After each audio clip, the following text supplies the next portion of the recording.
The gentleman from Oklahoma, Mr. Lucas, is now recognized for 5 minutes. Thank you, Mr. Chairman. And Chairman Powell, thank you for testifying today. When you were before this committee a year ago, I cautioned against raising capital requirements on commodity derivatives that our agricultural and energy producers use back home to keep prices of food and power stable for consumers. At the time, you said that was a very specific concern and you weren't sure the proposal would even address commodity derivatives.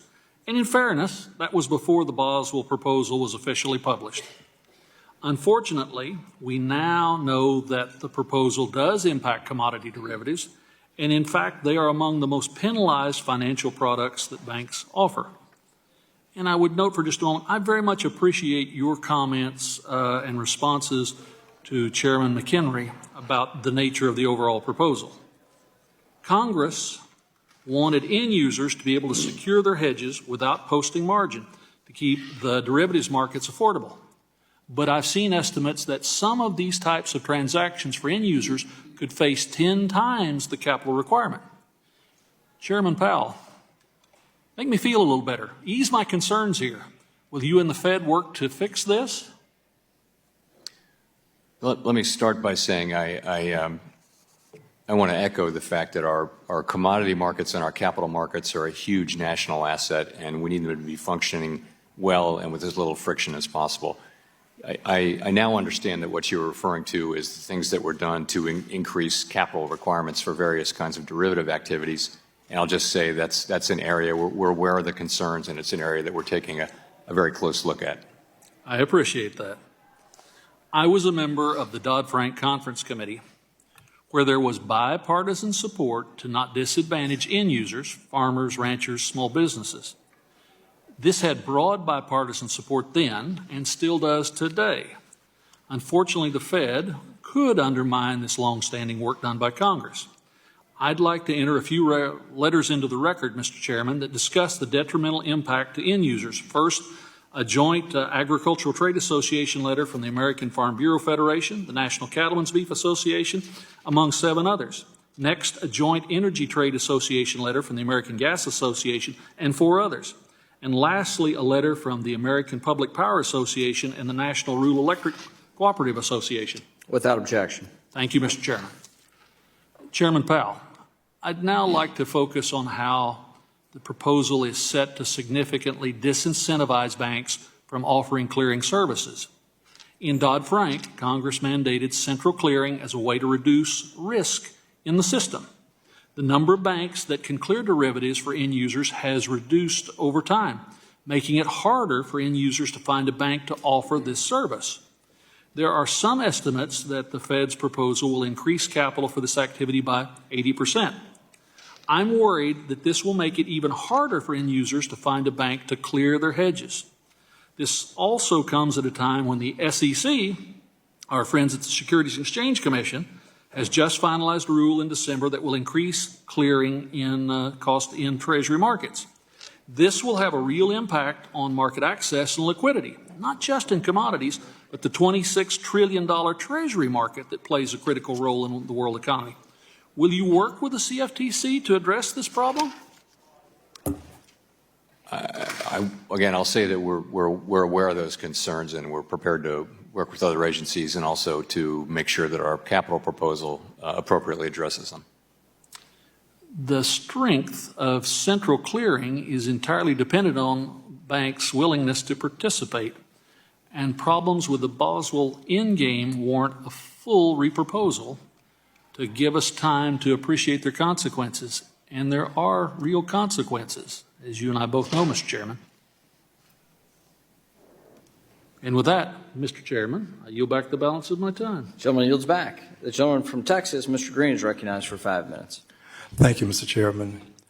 And welcome again, Mr. Powell. It's an honor to have you before us today. I always enjoy hearing your commentary. As you know, recession and inflation, these are buzzwords, and they're used in some circumstances to cast a dim light on perhaps the Fed and others who are working to to end some of these troubling circumstances we're dealing with. Are you now at a point where you believe that there will not be a recession? There was much talk about recession, and many people worried that we would find ourselves having to negotiate our way out of a recession. What is your position currently on a recession? So U.S. growth last year was in excess of 3%. What we're seeing so far this year is continued solid growth. My expectation and that of other forecasters and of my colleagues is that we'll see continued growth at a solid pace. I will say so there's no evidence or no reason to think that the U.S. economy is in or in some kind of short-term risk of falling into recession. Having said that, though, there's always a possibility, a meaningful possibility that an economy will fall into recession. I don't think that possibility, though, is elevated at the current time. Thank you. I appreciate your saying this because we want to, at some point, eliminate the great deal of fear associated with just the term recession. Next point, the December FOMC projections showcase a slightly lower unemployment rate than last June's projections and slightly higher GDP, suggesting a soft landing remains likely. Are you of the opinion that we're headed to a soft landing, Mr. Powell? I'll just say that what we've seen so far is an economy that's growing at a solid pace. We're seeing a labor market that is still tight, still strong. Wages are moving up, but the labor market's coming into better balance between supply and demand. And inflation has come down sharply, really, since the middle of last year. So those are the conditions we see. They're very attractive conditions, and we're trying to use our policies to keep that growth going and to keep that labor market strong while also achieving further progress on inflation. That's our goal. And do I think there's a possibility we can achieve all of that while keeping the labor market strong and the economy growing? Yes, I think there is a possibility. Indeed, that is what we're trying to achieve. A soft landing can be difficult to identify. We could possibly have a soft landing and miss the point at which the landing took place. How do you define the soft landing such that a member of the public, a layperson, would understand that we have indeed had a soft landing? So we really think about it in the terms I just discussed, which is we want to keep the economy growing. We want the labor market to remain strong. 3.7% unemployment is pretty near 50-year historical lows. And we want inflation to continue to move down closer and closer to that 2% objective. And we've made quite good progress on that over just the past year. So we want to continue those conditions. And I don't want to put the label on it. Other people can do that. But I would just say we're using our tools to keep a strong labor market and strong growth while making further progress on getting inflation down to 2% for the benefit of the public. That's the economy that we're trying to achieve, and I think there's we're on a good path so far to be able to get there. Well, I concur, but I would ask this as my last question. Will there be some announcement at some point that we've had a soft landing? Because we have people who are continually indicating that we're not having a soft landing, there's a possibility of a recession. So will there ever be some official statement that would give people some comfort? I don't think by us, no. I think we're just going to keep our heads down and do our jobs and try to deliver what the public is expecting from us. We wouldn't be declaring victory like that, but The gentleman's time has expired. Thank you, Mr. Chair. thank The you. gentleman from Texas, Mr. Sessions, is now recognized for 5 minutes. Mr. Chairman, thank you very much. Chairman, welcome back. I think we enjoy this. I hope you do too. I know there's some bit of trepidation about all the things that are available to us and you to answer. I learned a long time ago on a campaign trail, every problem can be solved on a campaign. reality's a little bit different. Welcome back despite all that. Looking at the Monetary Policy Report, March 1st, 2024. And as I review this, I would like to focus on the term that I would say high prices are here to stay. Because what I've heard you say today in this report really go to is you got everything under control, but we're going to keep the high prices. And I think the high prices really take a toll on the American people, as you're hearing from our colleagues, no matter whether they be Republican or Democrat.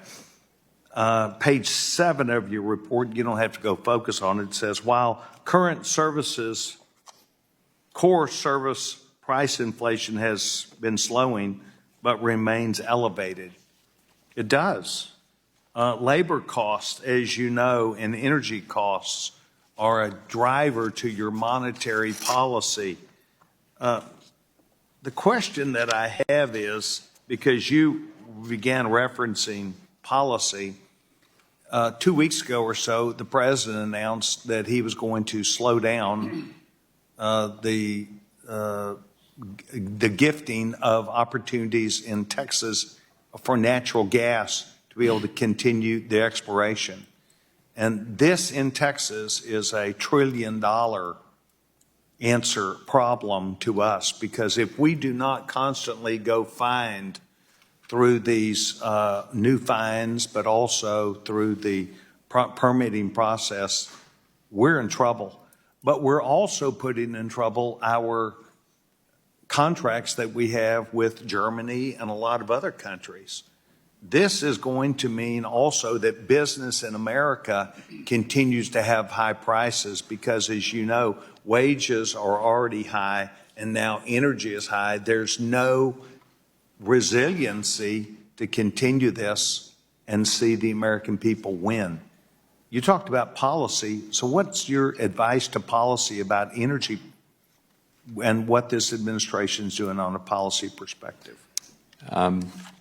We have, broad, significant, important responsibilities, but we're really not responsible for energy policy, and we try to avoid commenting on. But it things that has we're a not huge responsible impact on this report. It arbitrarily keeps prices high. It arbitrarily means that business is not, while they're making money, and while households, people do buy that, it's diminishing their long-term advantages to make progress. So you're just going to leave that alone? Really not appropriate for us to comment. On if I'm commenting on energy policy, I should comment on everything. We have a mandate which is maximum employment and price stability. We take decisions by the legislature and by the administration as a given. We're not in charge of second guessing them. It's just not our job. Okay, well, all right, let's say we're not going to second guess them. I will. I believe that the energy policies that this president and the Democratic Party have supported are causing a huge boom in prices staying high. They will not come down. A boom in attacking the energy industry, jobs that are associated with it, our foreign policy as it relates to contracts that we have signed with foreign countries, giving up the natural gas market almost entirely on a world market to Qatar.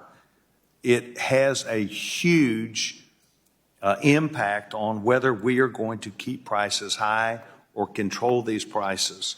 It has a huge impact on, I think, your monetary report about how many houses get built, how many jobs get filled, whether we have jobs in place, whether we continue to have more jobs available than workers that are there, because over-regulation is having a lot to do with the nervousness, not only on this panel, but also by the American people.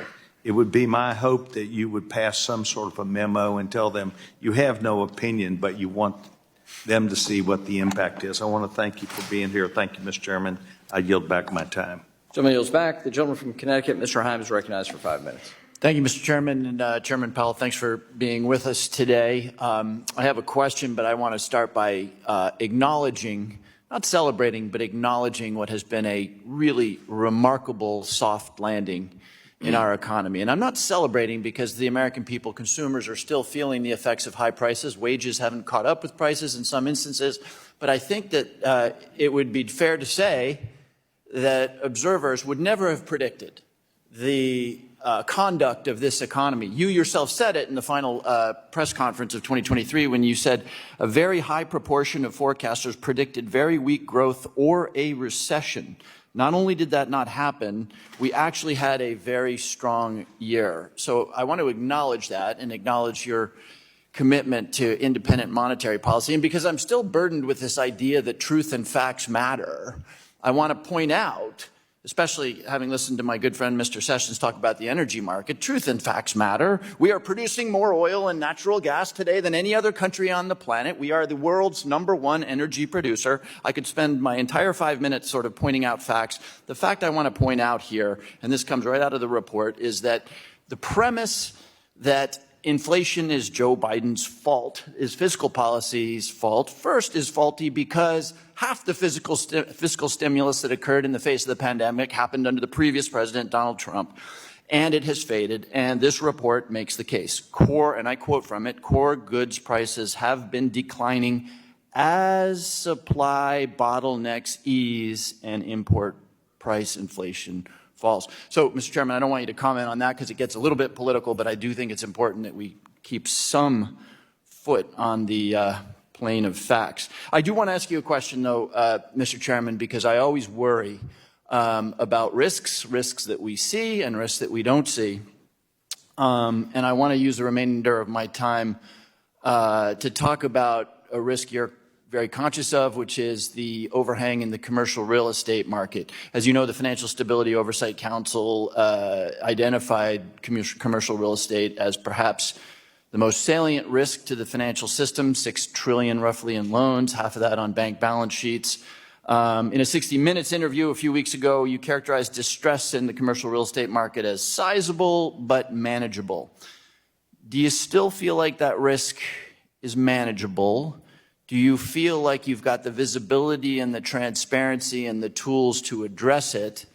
It makes me nervous because this has echoes of 2008, 2009, when vacancy rates were declined relatively rapidly. We're not seeing that right now. So how do you feel? Does that risk continue to be manageable, and do you have the tools to manage it?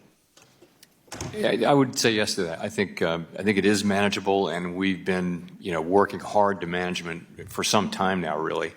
And what it really is it's a lot of downtown real estate where there's too much office supply because of work from home, and also the kind of downtown retail that is no longer as profitable, and things like that are really at the heart of it. So what we've done is we've looked at banks that have significant concentrations, and we've been in touch with them to make sure that they have a plan to deal with that. There will be losses by some banks. It isn't really the big banks. It's really medium and small-sized banks that have these higher concentrations.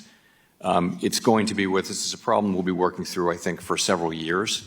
And the idea is you've got to have enough capital, enough liquidity, and a plan to, take the losses that you're probably going to take. And so that's what we're doing. We're very active in this space with small, medium-sized. So let me ask you about that. Sorry to interrupt, but let me ask you about that. Silicon Valley Bank, wild irresponsibility inside the bank, egregious irresponsibility on the part of corporate treasurers who put so much on deposit.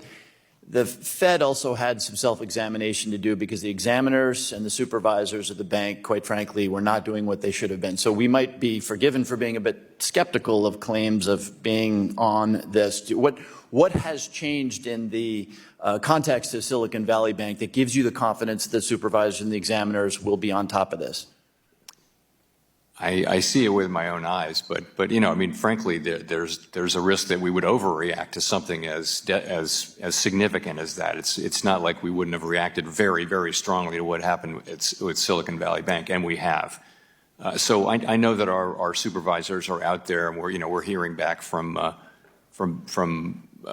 media reports that we have been engaged with medium and small-sized banks principally on this. So I am confident that we're doing the right things there, and I do believe it's a manageable problem. If that changes, then I'll say so. Thank you, Mr. Chairman. Yield back.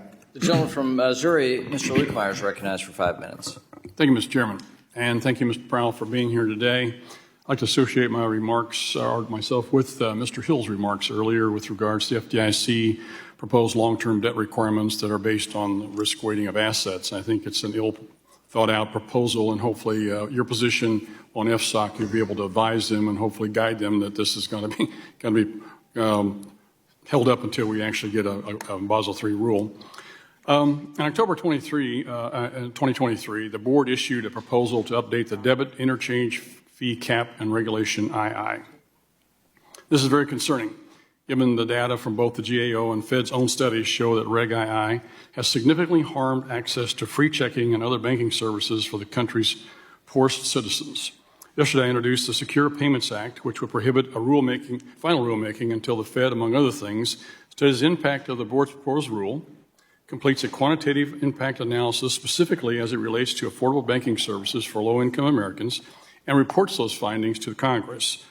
I understand the Fed acted here because you feel you are facing litigation, but I urge the board to proceed with extreme caution with any type of price control proposals, especially since the first iteration was so clearly harmful. Chairman Powell, knowing of the hardship caused by this policy on low-income consumers, does it give you any pause to continue down this road?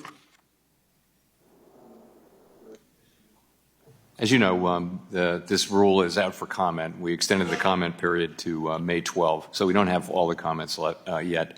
We'll evaluate them carefully and make an assessment. I mean, the law does assign us a specific job, which is to assess whether an interchange fee received by a large debit issuer for processing a debit card transaction is reasonable and proportional to issuer costs. This is the obligation that Congress has bestowed upon us. Not something we thought we sought, but that's our obligation under the law, and we don't know what else to do than to keep doing it for as long as that's our assignment. That's all we think we're doing, but I think that the concerns that have been raised will be things that we... Well, hopefully you'll study this and understand that from the previous types of rules along this line, they were very detrimental to a lot of low-income, middle-income folks. As you know, the price reductions that were promised during the Durbin Amendment, for instance, the added profits actually went to the largest retailers rather than go to the consumers as they were talked about. 98% was one of the studies that showed that the retailers kept all the money instead of lowering prices as they were telling us they were going to happen. So I'm very concerned about that. So what's the legal basis for updating your regulation? You've talked about it a little bit. You believe that there is something in the law that says that you need to be doing this updating all the time, or should you be studying it before you actually propose a rule and make all these things more appropriate? Well, again, I think our reading of the law is that it's not something you do once and leave it there. It's supposed to be reasonable and proportionable to certain identified issuer costs. The implication being there, if those costs change, then this should change. So that's our reading. I think we do a lot of work. We waited a long time to change it. It's been many years since we did change it, but we do quite a bit of work to make this assessment, and we'll review the comments and the data that we get. One of the things I hope that you consider is the fact that even though it's supposed to be on $10 billion and up, stuff all rolls downhill, and as the last study showed, the smaller banks, the community banks, are also feeling effects of this. So be sure and consider that when you start talking and thinking about this. I appreciate that. One of the things, yesterday I had two different foreign banker CEOs in my office, and one of them brought up the subject to me, which is very concerning with regards to artificial intelligence being able to impact financial institutions in this country and our banking system. And I tell people, I said, think about this for a second. You find some individual who is a well-known individual, perhaps Larry Kudlow, Dave Ramsey, Bloomberg, somebody who has got credibility, and suddenly you see an artificially produced advertisement or Facebook post, and this person says, look here, we've got 100 banks that have got a problem today. Now, that individual didn't do this. It's artificially produced. I've seen a commercial already with individual. You couldn't tell the difference between that individual and the real thing. We have just come through the Silicon Valley situation. And if you have real-time payments, FedNow, where you can instantaneously transfer money, and you have people scared to death by some well-known individual through an artificial intelligence situation, and I can tell you that China is watching this like a hawk. They are ready to pounce on this situation. To me, I've got some bills that actually would solve the problem. Do you think there's some issues here we need to be taking a look at? Yeah, I think we're very focused on AI, many government agencies and law enforcement agencies in particular. It's very challenging. You paint one picture, there are lots of pictures. Gentleman's time has expired. It's interesting Now because very the foreign Gentleman's banks time's actually watch